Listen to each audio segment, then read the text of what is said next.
Olá, muito boa tarde. Pela primeira vez este ano a festa do Corpo de Deus é assinalada em Portugal a um domingo e não no feriado de quinta-feira. O enquadramento desta celebração e as referências da Bíblia que a fundamentam serão apresentadas neste programa nos próximos minutos, no diálogo com o Padre Armindo Vaz, professor de Sagrada Escritura na Universidade Católica Portuguesa, e Frei José Nunes, professor de Teologia na mesma universidade. Muito boa tarde e obrigado por estarem neste programa. Falaremos desta celebração, a Festa do Corpo de Deus, que tem, Frei José Nunes, para além do seu significado profundo, acredito, e teológico, que lhe pedia para apresentar também, tem tradição entre nós, em Portugal e até noutros países da Europa, com manifestações públicas de fé. Sim, é uma festa grande, uma festa popular, uma festa que é muito popular talvez por isto, bem, entre outras razões, mas talvez por isto. Porque há qualquer coisa no íntimo da experiência humana, do ser humano, que nos diz que o comer, a comida e o banquete e o estar à mesa é algo de central. E essa realidade também é central na Sagrada Escritura, na Bíblia. Claro, tudo condensado na última ceia de Jesus. Mas se nós formos a ver os textos, quer no Antigo Testamento, quer no Novo Testamento, que nos falam do banquete, das carnes suculentas, dos vinhos generosos, quer dizer, são imensos, imensos. O reino dos céus é-nos comparado muitas vezes a um banquete. E um banquete dos grandes bodas núpcias. Bom, portanto, há aqui qualquer coisa que toca no profundo da experiência humana. Os amigos, as famílias, comem normalmente à mesa, juntos. Fazem a experiência da vida, da fraternidade, da ligação mesmo à vida, juntos, à mesa. As festas comemoram-se em geral também com uma comida. Os aniversários disto, daquilo. Portanto, há aqui qualquer coisa de antropologicamente profundo. Por isso, a última ceia, e por isso o facto de Jesus querer permanecer connosco através nesse ambiente. Ora, lá está. Então, isto é uma festa. É uma festa. A maneira como Deus quer estar connosco é uma festa. Como nós celebramos isto na Quinta-feira Santa, mas na Quinta-feira Santa estamos já mesmo no precipício, no abismo da traição de Judas e da cruz, da tragédia. Então, como que esta comida, esta festa, este banquete, como que fica já um pouco ofuscado pela presença da cruz. Então, já há muitos séculos, eu creio que foi no século XIII, não tenho a certeza, que aparece esta festa do Corpo de Deus, independente da Quinta-feira Santa. É a mesma coisa, é a mesma realidade, digamos assim, é o banquete da última ceia. Mas aparece esta festa para significar mais o alimento, a festa do encontro à mesa. Coisa que, por exemplo, e termina esta introdução, num texto do princípio já deste século XXI, o Papa João Paulo II escreveu um texto que era, creio, de Eucaristia, sobre a Eucaristia. Da Eclésia, a Eucaristia na vida da Igreja. Bom. E aí fala justamente de que há duas mesas na Eucaristia. Há a mesa da palavra, nós somos alimentados também pela palavra, e há a mesa do pão e do vinho. Mas é tudo um alimento, e é tudo uma mesa. Portanto, nós na Eucaristia, nós no Corpo de Deus, celebramos realmente a vida à volta de uma mesa em que somos alimentados por Deus. Celebramos também essa presença, no âmbito da fé, Padre Armindo Vaz, da presença de Jesus na hóstia. Que relevância tem essa presença e que, sobretudo, que dimensão pastoral depois decorre dessa celebração? Na hóstia e não só, mas também no vinho. Nas espécies do pão e do vinho. Nas espécies do pão e do vinho. São precisamente esses elementos que são mencionados aqui na primeira leitura. E é por esta razão... Avancemos então desde já para essa análise. É por esta razão precisamente que este texto do livro do Gênesis, no capítulo 14, aparece aqui escolhido para a liturgia do Santíssimo Corpo e Sangue de Cristo. Uma festa que popularmente se menciona, como estavam a dizer, o corpo de Deus, que é uma designação muito profunda teologicamente, porque quer significar que Deus tem um corpo. Deus, através da encarnação do seu Filho na pessoa de Jesus, adquiriu um corpo. Podemos vê-lo, podemos, por assim dizer, comê-lo, alimentarmos-nos dele, precisamente na hóstia, no pão e no vinho. São estes elementos que aparecem aqui. Melquisedeque, rei de Salém, trouxe pão e vinho. Ele que era sacerdote do Deus Altíssimo. Nestas palavras encontramos a razão pela qual este trecho do Gênesis foi trazido para aqui. Porque, de facto, será precisamente pão e vinho aquilo que Jesus deixará aos discípulos na última ceia como o grande símbolo em sentido forte, isto é, como uma realidade que tem a capacidade intrínseca para nos transpor, para nos catapultar para uma realidade de outra ordem, que é de ordem espiritual, é da ordem da transcendência. Aqui diz-se que este rei, que é um rei pagão, mas que também é sacerdote, trouxe pão e vinho e ofereceu-os, enquanto sacerdote também pronuncia uma bênção sobre Abraão. Ora, aqui esta figura de Melquisedeque, rei e sacerdote, parece como uma personagem simbólica do próprio Jesus enquanto sacerdote, que na última ceia já, mas sobretudo depois na cruz, foi autêntico sacerdote, na medida em que ofereceu um sacrifício, mas ofereceu o único, verdadeiro e perfeito sacrifício, que é o sacrifício da sua pessoa. É o dom, a oferta gratuita de toda a sua vida pela vida das pessoas. Tem esse sentido também a oferta da dízima de tudo com que termina o texto? Tem, no sentido de que esta dízima é um dom. Mas engraçado é que é Abraão que dá a dízima de tudo ao rei pagão, ao rei sacerdote pagão, que é Melquisedeque. É como uma anteposição daquilo que depois será mais tarde com Jesus, porque de facto a carta aos Hebreus fará uma transposição desta figura simbólica de Melquisedeque como sendo simbólica do próprio Jesus e do seu sacerdócio. Frei José Nunes, este ambiente de dádiva é o que traduz também esta celebração? E é uma dádiva recíproca, no fundo. Porquê? Porque nós mesmo na missa, quando chegamos à parte do ofertório, em que lembramos que o pão e o vinho são o alimento que Deus nos dá, nós também dizemos, eles são frutos da terra, da videira e do trabalho do homem. Nós apresentamos as nossas vidas, simbolizadas no pão e no vinho, para que sejam recebidas e transformadas e abençoadas por Deus em alimento divino depois para nós. Em pão e vinho, que são corpo e sangue de Cristo, portanto, que são o alimento de Deus para nós, digamos assim, que são a bênção de Deus para nós, que são a força de Deus para nós. A bênção, no fundo, esta é toda a temática do alimento, da oferta, do dízimo, da bênção, que está presente aqui nesta leitura.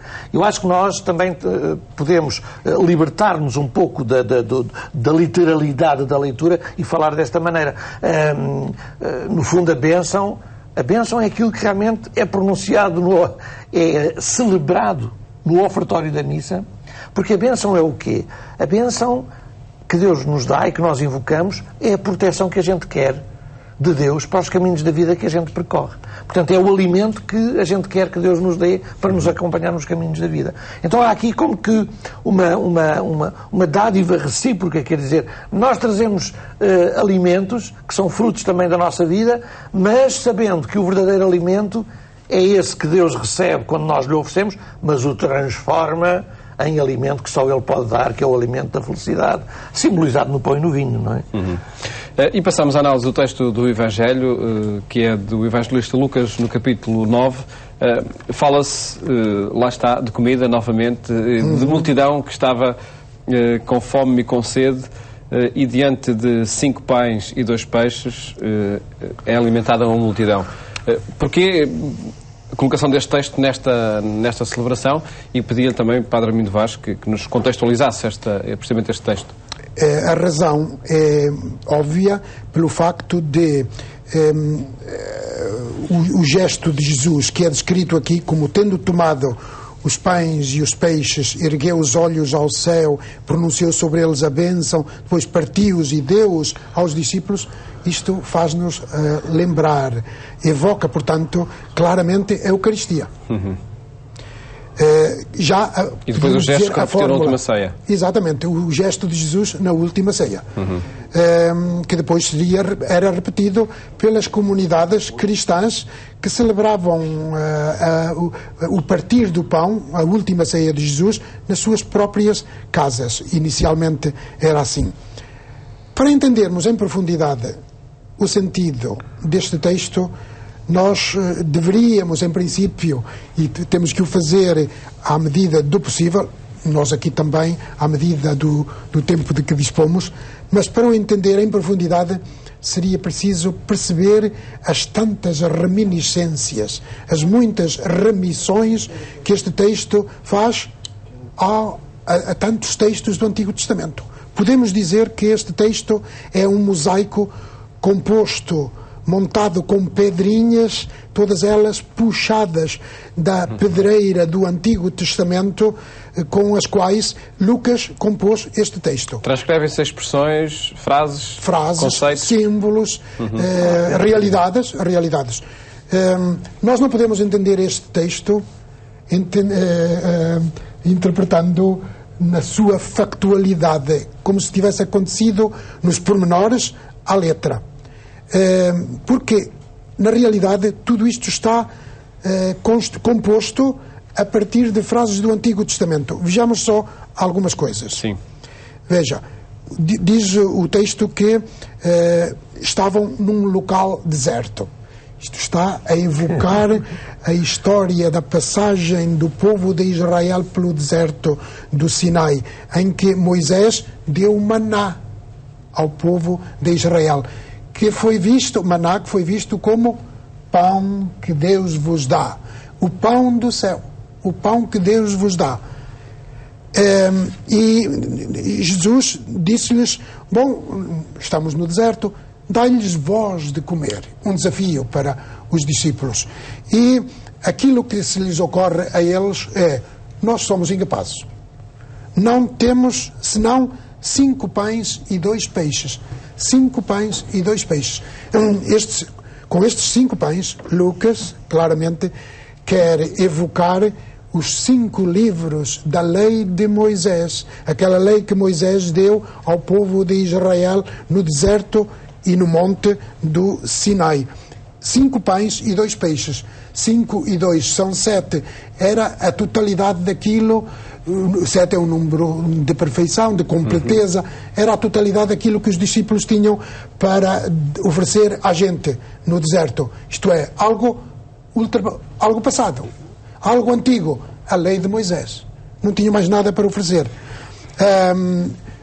E, portanto, despacham o assunto dizendo que vão comprar, que se arranjem, nós não resolvemos o problema. Eram uns 5.000 homens. Não é por acaso que Lucas diz, com outros evangelistas, que eram 5.000 homens. Eram 5 pães. Ora, 5.000 homens é múltiplo de 5 e múltiplo de 100. De 5 e de 100. Isto não é cabala, como alguém poderia pensar, jogar com números. Não é cabala. De facto, no deserto, o sogro de Moisés, Jetro, aconselha-o a distribuir. Moisés estava esgotado. Aconselha-o a distribuir a gente por grupos de 1.000, de 100 e de 50. e de 10 e que ponha à frente chefes, para ele assim poder dar vazão e não se esgotar em atender as pessoas. Portanto, mandai-os sentar. Lucas tinha essa cultura toda do Antigo Testamento, Toda essa essas cultura. referências. Conheciam muito bem o Antigo Testamento. Não só ele, mas também os leitores. E por isso é que podiam recorrer a estes textos do Antigo Testamento. Mandai-os sentar por grupos de 50. Cá estão os 50. Como Moisés também teve que dividir as pessoas em grupos de 50 para serem mais bem atendidas. Mas também nos profetas, nomeadamente na narrativa histórica de Elias, do profeta Elias e do profeta Eliseu, se fala de comunidades de profetas em grupos de 50. Ora, aqui Jesus quer sugerir que as pessoas distribuídas por grupos de 50 têm uma missão profética. Qual? A de dar, partir e partilhar o pão. Estes 5 pães e 2 peixes, claro, são símbolo de alimento, portanto, símbolo do alimento que só Jesus pode dar. Os discípulos eram incapazes. Jesus transformou a lei, os 5 pães, os 5 rolos da lei, os 5 livros da lei, no espírito, na sua mensagem, no seu espírito, em 5.000, para 5.000 homens. E vejam que não é um pão qualquer. Jesus ergueu os olhos ao céu.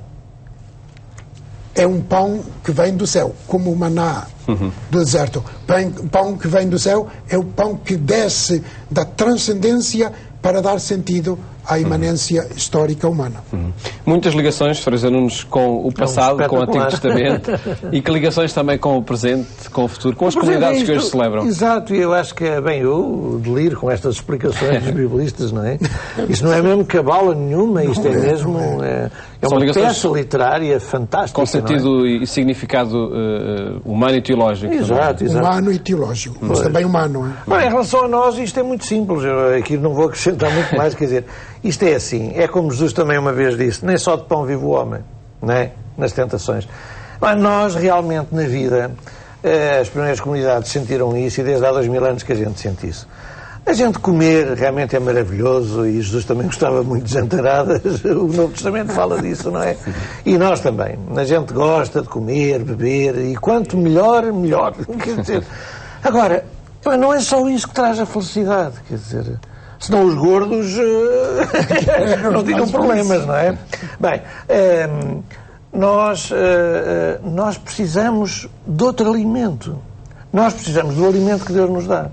E esse alimento é isso que nós simbolizamos desta maneira, de muitas maneiras, e que nós simbolizamos na Eucaristia. Quer dizer, a gente precisa de ser alimentado com força, com coragem, com gosto de viver, também com paciência, com vontade de ajudar os outros, com bondade. A gente precisa de ser alimentado de tudo isso. E isso não é só a boa feijoada que nos dá. Não. Isso é Deus, esse alimento que Deus nos dá. Veja, Paulo, que o texto depois termina dizendo que todos comeram e ficaram saciados. Enquanto a lei de Moisés deixava as pessoas insatisfeitas, agora o pão dado por Jesus, repartido, que Jesus deu aos discípulos para o repartirem, isto é, o pão da vida, da própria vida, dada, partida e repartida, então este sacia as pessoas, porque dá o sentido último a existência. Ainda recolheram 12 cestos de sobras, 12 cestos. Outro número simbólico, isto é, esta mensagem, este pão de vida era para Israel, representado pelos 12 tribos de Israel e pelos 12 apóstolos. No fundo, o sentido forte deste texto, que é da multiplicação dos pães, é este. Tudo o que na vida tem muito valor, multiplica-se ao dar-se. É preciso dividir para que se multiplique. Um sentido de um milagre de Jesus aqui no contexto da é um milagre, ao dividir-se, multiplica-se. Já hoje alguns que têm dinheiro podiam fazer a mesma coisa. Também acabou o problema logo todo resolvido. Já não havia mais crises económicas. Não sei se todos ficariam saciados. Temos já muito pouco tempo para analisar a leitura 2 que se escuta nas celebrações deste domingo. É da Epístola do Apóstolo São Paulo aos Coríntios, onde está essa fórmula que se repete em cada uma das Eucaristias, da consagração do pão e do vinho, e depois o mandato de Jesus, fazer isto em memória de mim. Remonta às primeiras comunidades, é algo que acontece desde as primeiras comunidades? Que acontecia particularmente na comunidade de Corinto, fundada pelo apóstolo Paulo. Havia problemas, gravíssimos problemas nessa comunidade da grande metrópole que era Corinto. Havia gente de origem judaica, de origem pagã, da Ásia, de Roma, etc. Porque era um porto, um próspero porto de mar. Os grandes problemas era que havia divisões no seio dessa comunidade cristã. Os ricos festejavam abundantemente e precisamente faziam isso na altura em que celebravam a ceia do Senhor na casa de um deles. Como eles não trabalhavam, iam cedo para a casa que os reunia para a celebração da ceia pascal, abundantemente se banqueteavam e mais tarde chegavam os cristãos que eram mais pobres e que tinham andado todo o dia a trabalhar. E nessa altura via-se divisão de classes. Paulo sugere-lhes, precisamente ao celebrar a ceia, é que nós cristãos fazemos isso? Não pode ser. O que é que fez Jesus? E então recorda o gesto. E qual é o gesto? É o dom da sua vida. Ele deu a sua vida.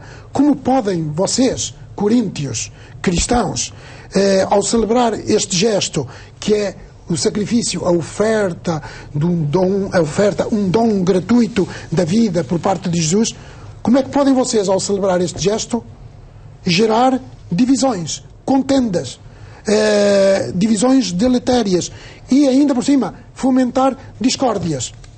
Nós temos que tornar-nos aquilo que ainda não somos, isto é, temos que nos tornar pão partido, vinho derramado, como fez Jesus.